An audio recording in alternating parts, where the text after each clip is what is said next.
Let me paint a picture for you. You're playing your 1.7 beta Minecraft world. You're running around, maybe looking for food. All of a sudden, you see something moving in the distance. You run to see what it is, but by the time that you get there, there's nothing to be seen. You don't know what it was. I mean, maybe it was just a mob. I mean, it's not like it could be another player, right?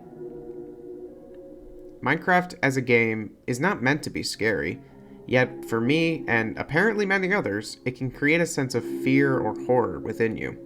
But why is that? I mean, it's not like the game is intentionally trying to scare you. That's not what the game is about. So why is that the case? Today, I'll hopefully be able to find the answer of what makes Minecraft scary.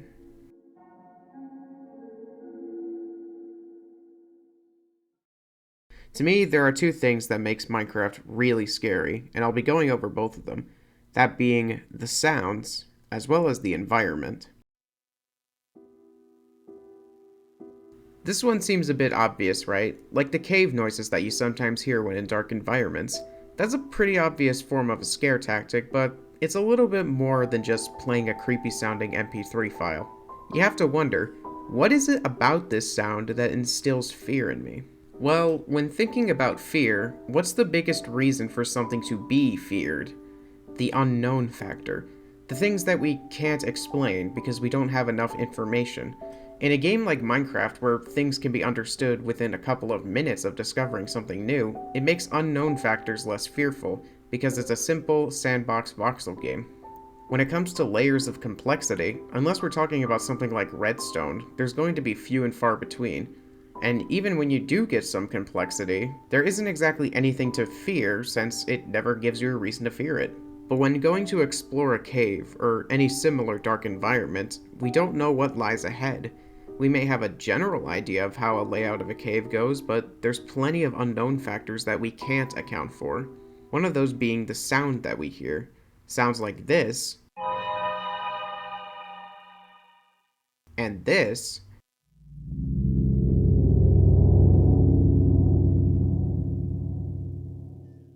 playing in a game that looks like this is something that our brains just can't wrap around because it's something that shouldn't happen based on the fact that this is a bright and colorful world. And so it completely contrasts the dark and foreboding sound that we hear. And because we don't know what's making this sound, it gives the feeling that there's some strange creature off in the darkness, and it's only going to be a matter of time until you encounter it. Now, as someone who's played Minecraft before, it's obvious to tell when things are just sound effects and they don't actually do anything except setting the mood. But think about it from a new player's perspective. Someone who just picked up the game and would have no knowledge of things like this, hearing these sounds in this atmosphere would probably be pretty terrifying. But sound isn't the only way that this game can instill fear. Whenever I think about the environments in Minecraft, one thing always comes to mind: liminal spaces, but not necessarily in the traditional sense. When you think of something in Minecraft, where the world is vast and teeming with life, you probably expect it to also be filled with life that's similar to the player, right? Well, no. And that's a big fear factor. These places, as far as our conventional understanding should go, should have intelligent life as far as the eye could see. And yet, despite that, there's nothing. Of course, that changes when you think of multiplayer servers, but I'm looking purely at the single player. Minecraft, in a way, is sort of the antithesis of the Fermi paradox. The lack of clear evidence of intelligent life, and yet there are high estimates that suggest that it should exist. Now, I know some people will point to villagers and say, well, aren't they a form of intelligent life? And while yes, that's technically true, this isn't the exact same as the intelligent life that the player has. Sure, the villagers can do menial tasks like farming, smithing, and trading, but besides that, they can't build complex structures like us. I mean, I don't exactly see any villager constructors after all, nor are there any means to suggest that the villagers practice any sort of construction at all. This is made even stranger by the fact that there are several structures throughout the world, such as the different biome temples, the nether fortresses and bastions, underwater houses, and sunken ships. All of these suggest that there were plenty of people who were just like us, people who, for one reason or another, aren't around anymore, with no clear explanation as to why.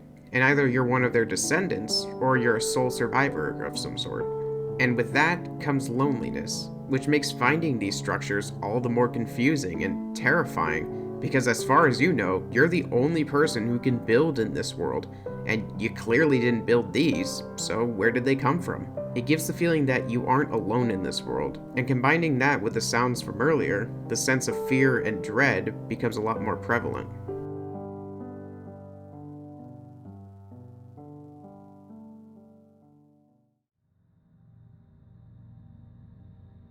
When taking both of these things into account, it's pretty easy to see why Minecraft could be considered scary.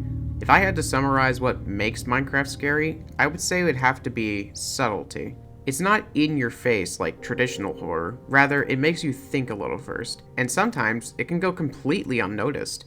But if you think about it, the clues are there. The subtlety of Minecraft's horror is probably what inspired things like Herobrine way back when. He gives the feeling of not being alone in this wide world a physical manifestation. Now there's a reason to be afraid, because now we have this boogeyman in our world that changes things around us. But creepypastas aside, even with Herobrine, the clues at Minecraft's subtle horror are there, just waiting for you to put two and two together, and that ultimately is what makes Minecraft so scary.